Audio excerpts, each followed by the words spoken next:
Hello and welcome to the Hibs Observer morning briefing with myself, Liam Bryce, joined by Patrick McPartlin here on transfer deadline day as we count down the hours to the close of the winter window. We're going to have a run through and just kind of set the scene for Hibs ahead of the next few hours, what could happen, who's in the frame.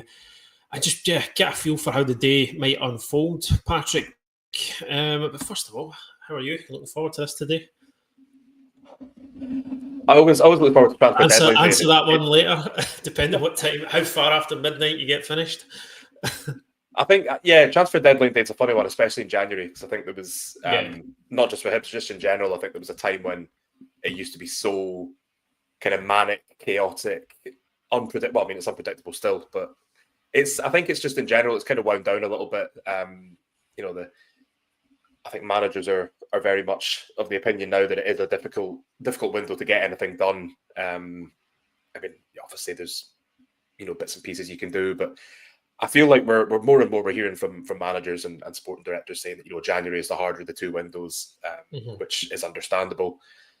So yeah, I think maybe not quite as much excitement as there used to be, but there's always the possibility for late drama or something unforeseen. So I think it's a strange one. You kind of go into it thinking you have no idea what the day is going to be like, and for sort of 80% of it, it could be really quiet, not much happening, and then there's a late flurry of interest. So, I think just a case of waiting and seeing what the day has in store.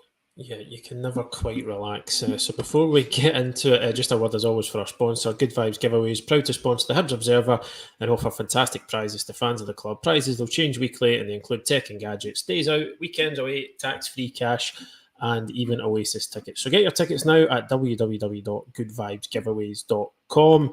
And also just a quick word, if you're not subscribed yet to our YouTube channel, but you want to keep up to date with everything throughout transfer deadline day, then do consider hitting that subscribe button for free. It means you will get a notification every time we jump onto one of these live videos. And to be honest, it can happen at any point throughout the day, depending on how things unfold. So do make sure you hit that button to make sure you don't miss out and you get the news from Hibs first. Patrick, I mean, I think it's kind of obvious where to start. Most of the discussion around Hibs and transfer deadline day has been around Elie Youan, and we know that there is interest in him from various clubs. I think that it was Blackburn who had a bid knocked back last week. We now know there's interest from Stoke City and other clubs down south.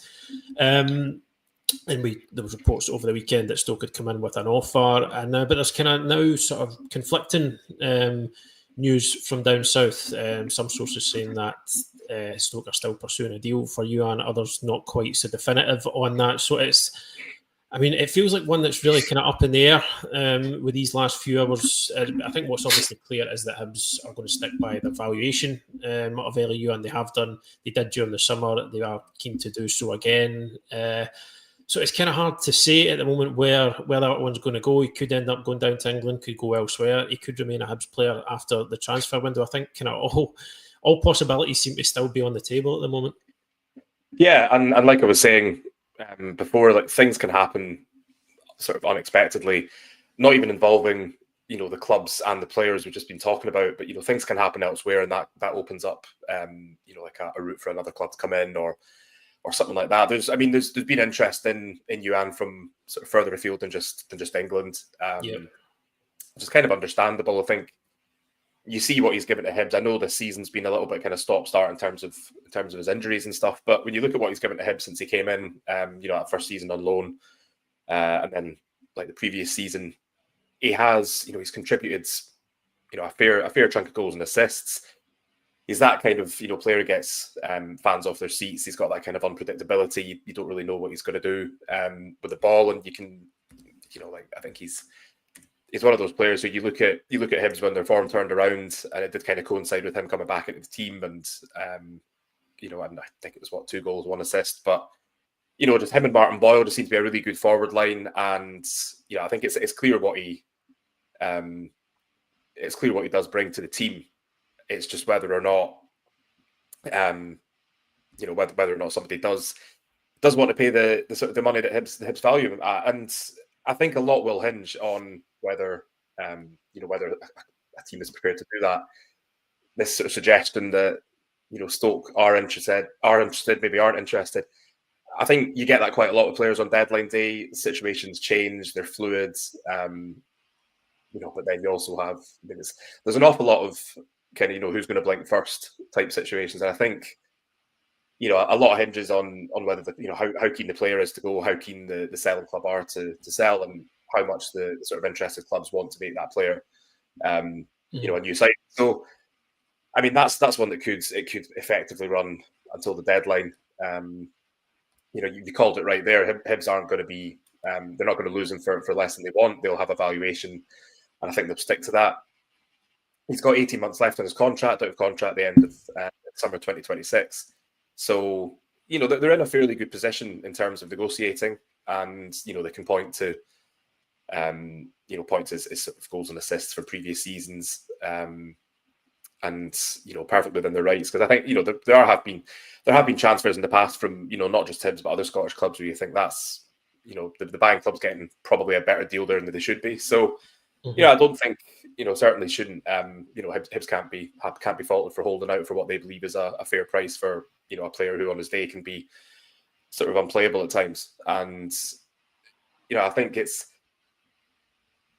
Saturday aside, possibly against Aberdeen, but I think since he's come out of the team, the performance levels have dipped a little bit. I mean, it's not to take anything away from the rest of the side. They've still remain unbeaten. They've still got victories over the line, but I think there's times where you just think having him in the team, that is that little bit of X factor. And I think it's interesting that David Gray's kind of been talking about bringing that in if possible. That sort of happened. We saw it happen last season with Mizzy and Melida coming in January, and I suppose sort of playing a crucial role in the second half of the season. So I think it's probably just a case of waiting and seeing with that one. It depends on movement elsewhere.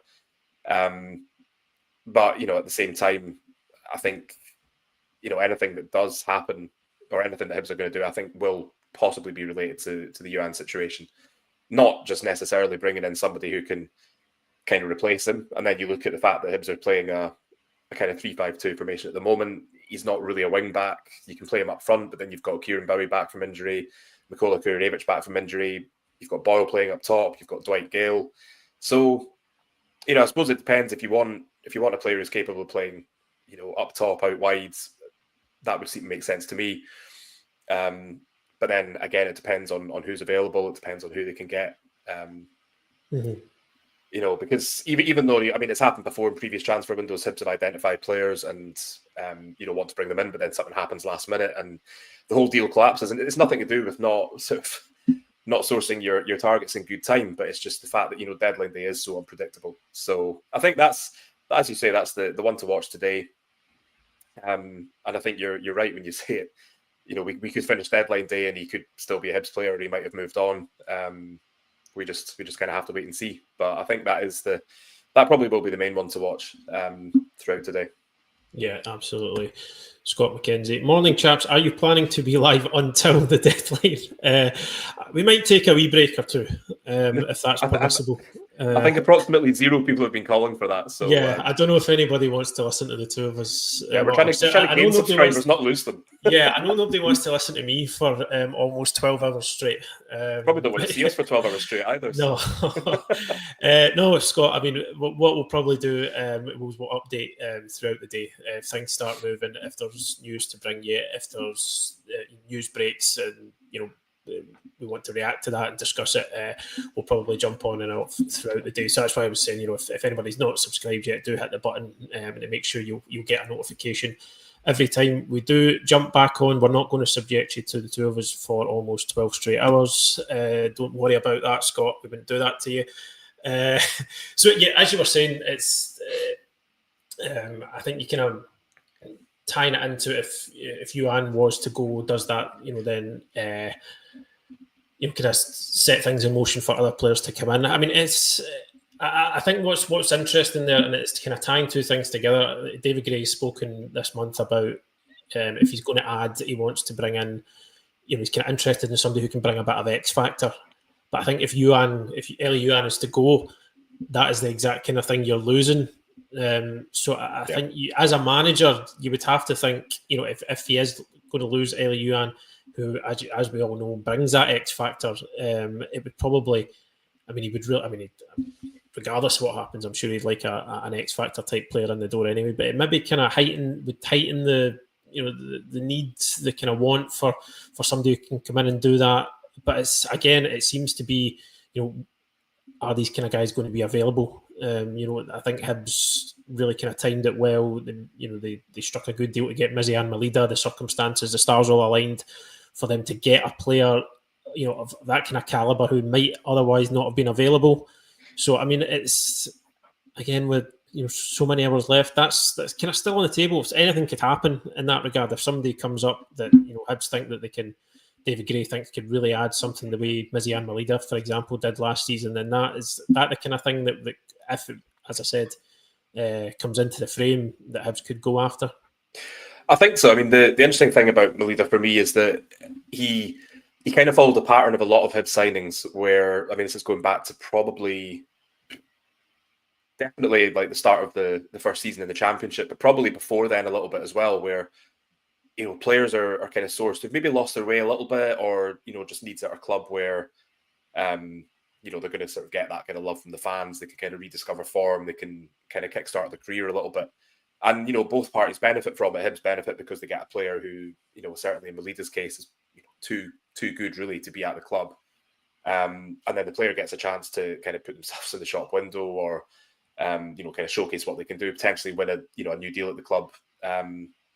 Or elsewhere. I think we saw that with Malida.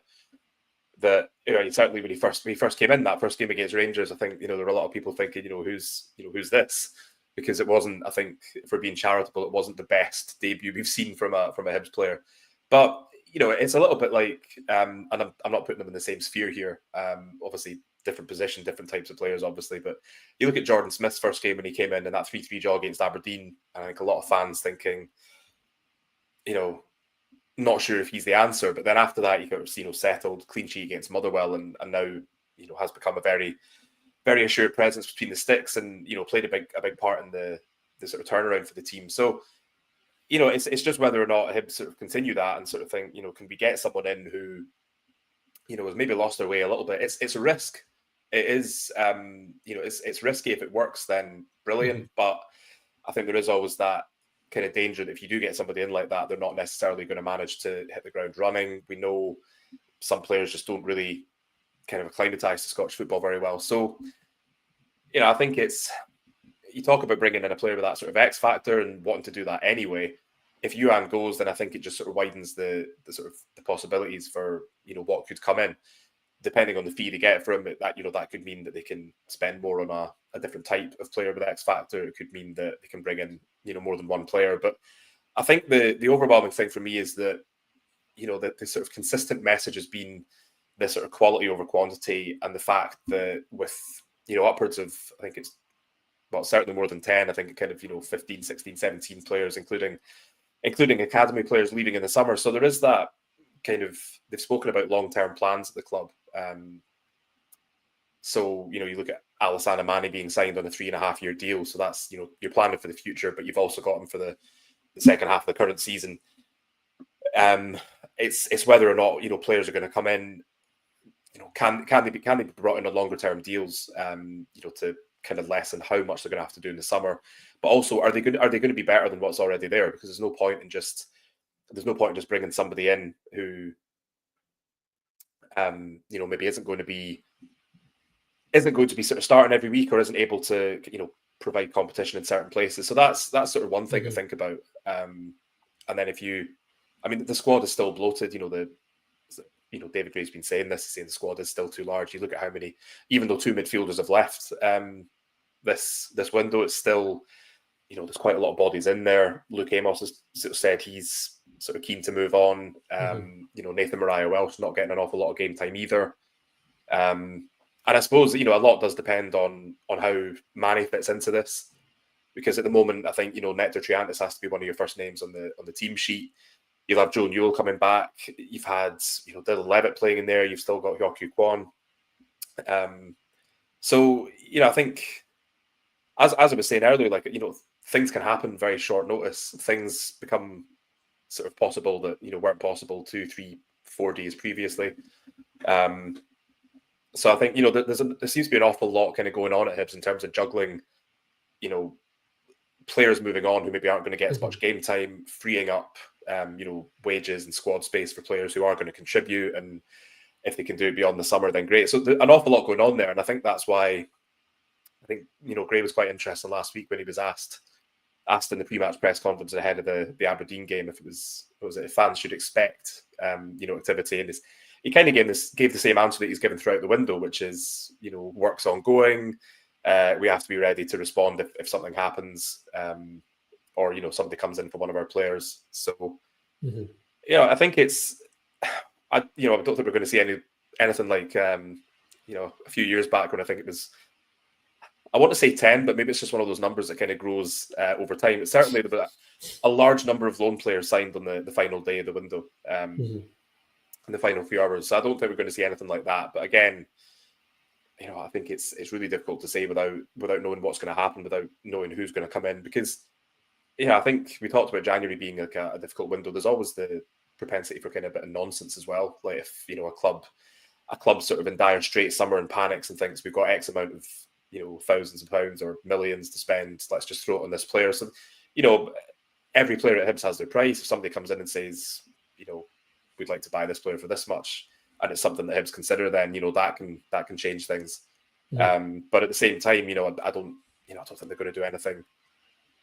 They're not going to do anything daft. You look at how good the team spirit is, and how the dressing room's kind of like really close knit after that players only meeting, and anybody who's coming in has to be able to fit into that. But at the same time, you don't want to break it up either, because I think when you look at the run of form that Hibs are on, you want to be maintaining that and adding to it, and like you say, bringing in that player with the X factor who can potentially help Hibs challenge for third, fourth, depending what happens. Although in David Gray's words, just cementing top 6 at the moment. So I think that people see fans talking on social media saying, "Oh, there needs to be like a goalkeeper, there needs to be a centre back, there needs to be an attacking midfielder, need another striker, need this, we need that." I don't know. I get the feeling that Hibs don't want to do an awful lot of business if they don't need to, ahead of what's potentially going to be like a very busy summer transfer window. So, but I've said before, it's an unpredictable day. So who knows? All hell could break loose in the next few hours.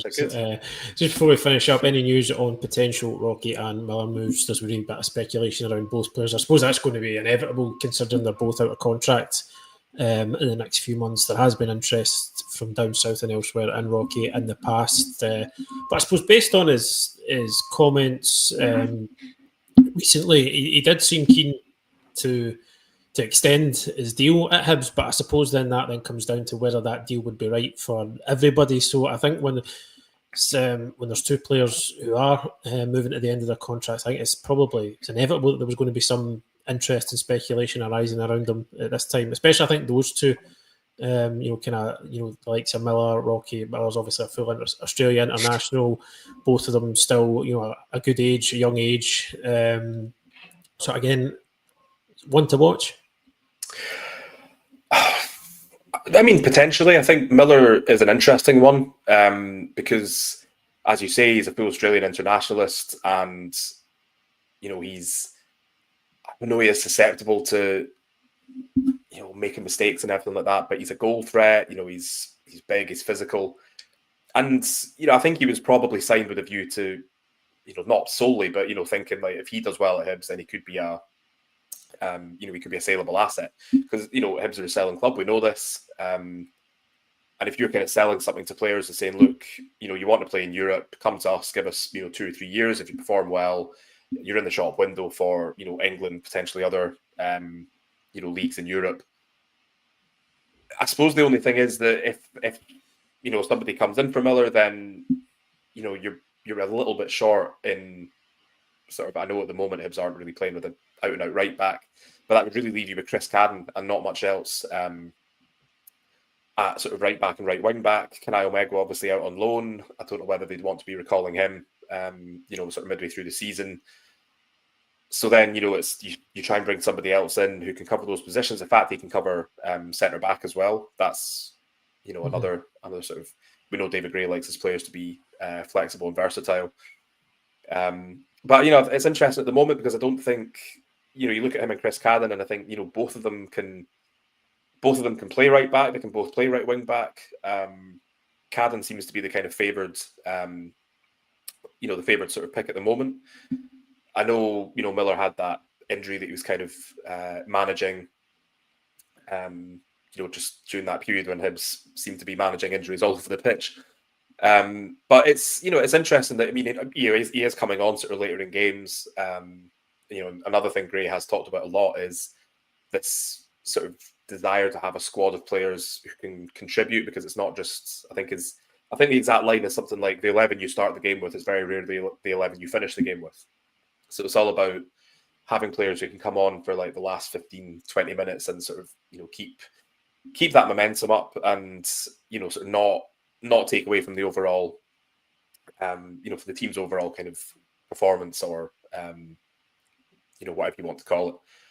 I'm not sure the squad has an awful lot of players like that at the moment. I think there are a few, but certainly with players coming back from injury, I think then you've got, I think you've got that option where you can sort of look at a bench and say, there's 4, 5, 6 players who could start or could come off the bench to make a difference. It's not just about like, we've got 11 players and here's the subs. You need a squad, you need players who can start, players who can come on, make a difference. So, at the moment he's doing that with Miller. He's done it with Cadden in the past.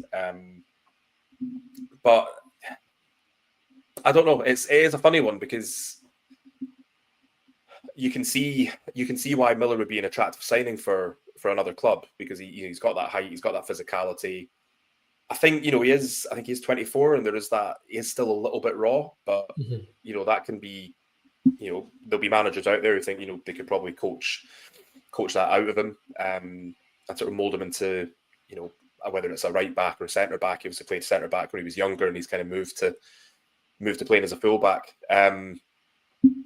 But it's like I was saying before, every player has their price, and if somebody comes in and Hibs feel they can sort of turn the price down, and if they're able to get a replacement in, then I think it's something they'd look to consider. But a lot does sort of hinge on, are they able to get in a replacement, because they're not going to let anybody go in a situation like that where they don't have an awful lot of cover there. I don't see them letting somebody go unless they're kind of perhaps guaranteed a replacement coming in. In terms of Rocky, again, a funny one, because when he started the season on the bench and he wasn't getting a look in really, with David Gray choosing to go with Warren Hoare and Marvin Ekpiteta as the centre halves.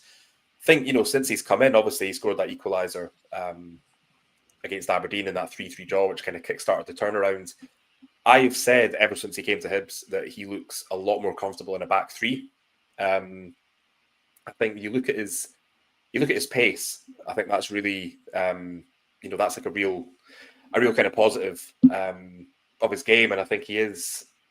Yes, he is sort of maybe susceptible to the odd mistake here and there, but if he wasn't, he wouldn't be at Hibs.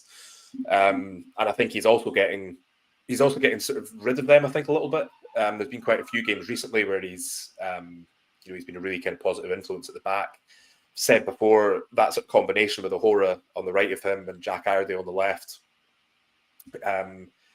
together, like a really good combination. Iredale, sort of the kind of ball playing centre half, Ahora's good in the air, and Rocky Bashiri's the kind of, sort of the defensive kind of centre back. Very good with the kind of ground jewels, defending the penalty area. Almost playing that kind of sweeper role at times.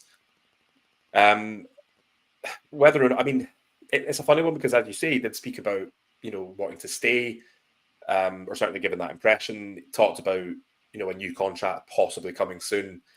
Again, though, I think it depends on where the interest is coming from and his own situation. At the moment he's playing regularly. He's still getting into the DR Congo side, or he's got on the squad.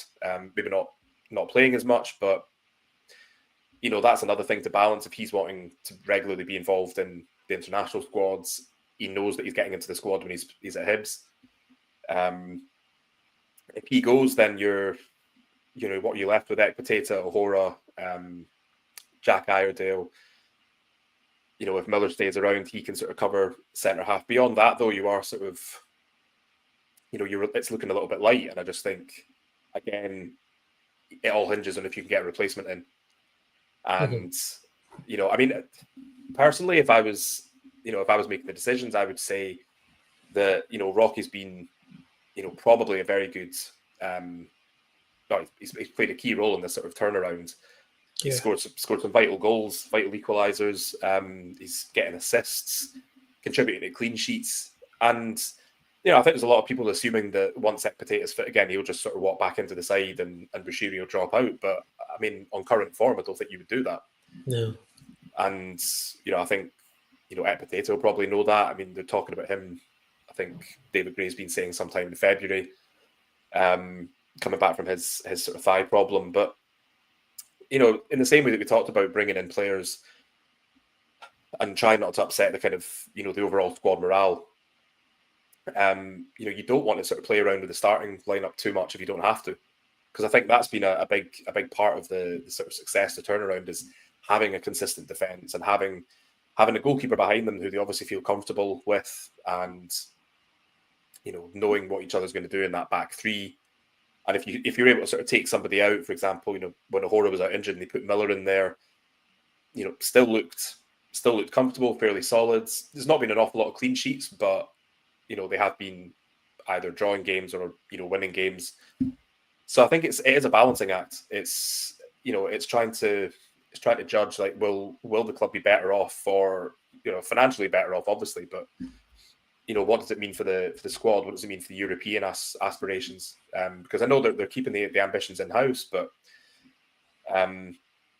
you think about the financial kind of boost that could come from getting into Europe, the financial boost that could come from a cup run, and again, just this long-term planning with so many players out of contract in the summer. We also don't know, of the players who are out of contract, how many of them could be offered new deals, whether they accept them, whether they turn them down. So I think it's one of those things where you can't keep a player who wants to leave, but at the same time, I think they'll. And I'm not suggesting either Miller or Rocky have said we want to leave, but it's a short career. Players have to look out for themselves and their families. If something comes in that they're interested in, then discussions have to take place. But I think it does hinge on if you can get replacements in and how those replacements are going to, how they're going to blend with the rest of the team if they do go. And I think, if I was David Gray, I would be hoping not to lose too many of what appears to be the kind of, that defined starting 11 at the moment, because I think it's a big risk if you're going to be able to bring somebody in who can kind of slot in seamlessly. It's not, it's not a given, it's not a guarantee. So again, in ones to watch, I think. But losing a starting centre back and a right back / right wing back who's played a fair amount of games on transfer deadline day and trying to replace them, and possibly losing your kind of maverick attacker as well, that would be quite a busy day and a tall order to be able to replace all three of them with at the very least the same level, if not better. So that would be interesting. Again, we can wait and see what happens. But I think just to go back to what I was saying earlier, I think at the start of the season, a lot of people might have expected Bushiri to leave because he wasn't getting game times. Now I think there's a lot of fans who've changed their tune and are saying, nah, get him on a new deal. So just that in itself is an example of how quickly things can change in football. As we know, things can change very quickly on deadline day, but we shall see. And most likely they will at some point. We're going to leave it there for just now, folks. Thanks very much for joining us. We'll be back at some point this afternoon to keep you updated. As I said, if you've not hit the subscribe button, but you do want to make sure you're able to tune in later on, if you sign up for free, if you subscribe for free, it means you get notified as soon as we go live on one of these videos. So if there's breaking news to bring you, or if we're reacting to breaking news, or if we're just analysing the latest comings and goings, then you'll get notified about that as soon as we go for it. So do consider doing that, make sure you can keep up to date. But for now, thank you for joining us. Thanks for your questions, comments. We'll speak to you again very, very soon. Cheers.